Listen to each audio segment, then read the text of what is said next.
એમાં ખાસ કરી રાજકોટ મહાનગરપાલિકાની વાત કરું, અત્યાર સુધીમાં નાના મધ્યમ અને ગરીબ માણસોને પ્રધાનમંત્રી આવાસ યોજના હોય કે અન્ય યોજનાઓ મારફત 37,000 થી પણ વધુ મકાનો બનાવી અને આ ગરીબ લોકોને આપેલા છે અને આજે લોકો શાંતિથી રહે છે। જંગલેશ્વર વિસ્તારની વાત કરું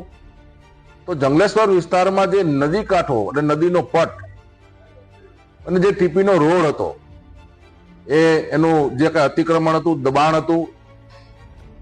એ દૂર કરવાનો ચાલુ છે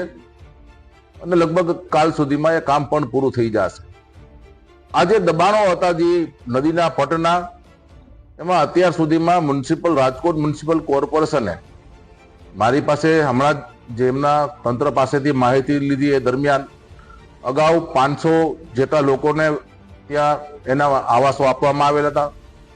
એના પછી બીજા અન્ય 300 કરતા ઉપર આવાસો આપવામાં આવેલ, એટલે ટોટલ 873